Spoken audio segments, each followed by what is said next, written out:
Before the Disney Star Wars disaster known as The Acolyte even came out, you already saw Lucasfilm doing damage control, preemptive strikes against the fans, specifically against the male fan base. You saw Leslie Headland come out there and essentially say that if you don't like this show, you're just a bigot, you're a racist, you're a homophobe, and you're no Star Wars fan. And then, of course, Kathleen Kennedy herself came out and preemptively said that the reason that women have such a problem in Star Wars is because of those toxic men, those toxic males in the fan base. They're the real problem. And of course, surrounding this entire show, which has been nuked from orbit by a fan base, it's always been virtue signaling about female empowerment. We really need a female voice to tell the story in Star Wars. We really need more female characters. We need to prop up our strong, powerful women.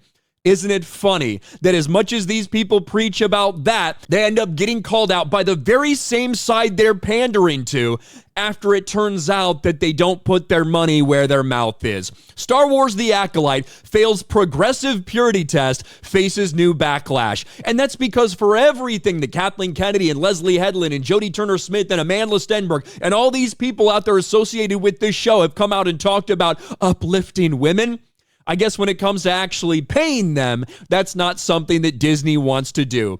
Disney forced to reveal unequal pay on Star Wars show The Acolyte. Now, this is from Forbes, and as we've talked about multiple times when it comes to Caroline Reed at Forbes, when you do something in the United Kingdom, when you have a project in the United Kingdom, you get some benefits from that. You get like a 25% break, you get a tax break, you get a little bit of refund on the money you spend there.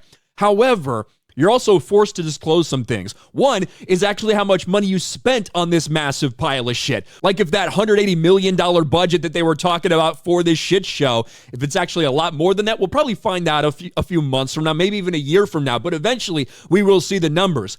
But for right now, we can tell you how much women made on set compared to the men, and spoiler alert, it wasn't as much.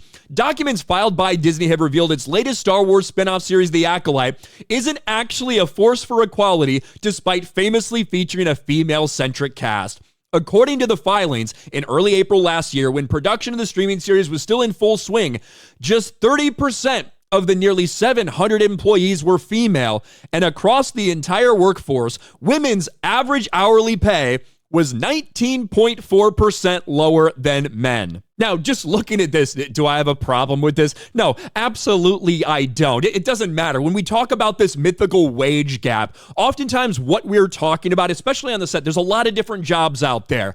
There might be jobs that require a little bit more training, or maybe they're more dangerous or physically strenuous that might happen to include more men in that field than women. They might end up getting paid a little bit more than, I don't know, somebody that's carrying coffee around or somebody that's doing something in the makeup department. Who knows, right? There's a shit ton of different jobs, and they're not all comparable. And when you do look in general at some of the most dangerous, riskiest jobs on the planet that oftentimes do pay out fairly well, a lot of times men do those jobs. Women don't want to get in those fields, but if they do, they get paid the same as the men. So this entire, oh my God, they paid women 19% less. You really have to factor in a lot of things. But that's not the point, because I haven't been sitting there and demanding no wage gap, demanding female empowerment. That's been people at Disney.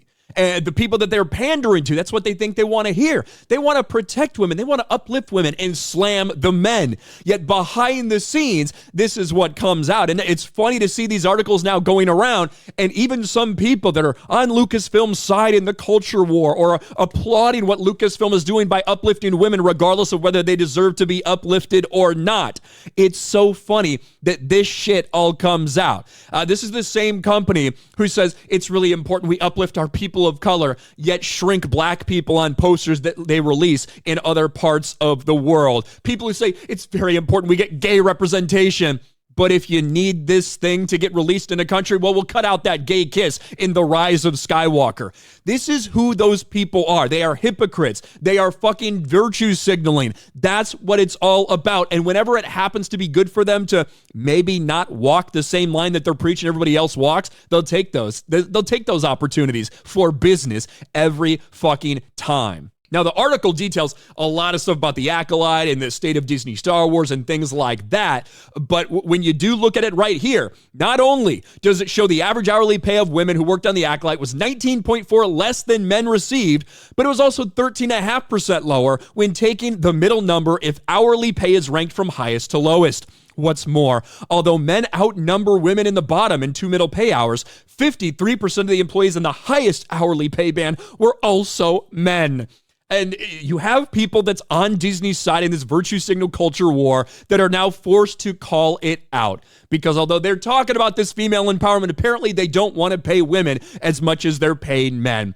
I don't give a shit about that, but these people do. They've been virtue signaling about this, and now people on their own side are being forced to call them out over it. When you play that game, when you play the game of identity politics, don't be surprised if it comes back to bite you in the ass. What do you guys think about this? It's hilarious to me. Let me know in the comments section below. Smash a like button, subscribe to the channel, ring the bell for notifications, share this video out there, and I'll talk to you later.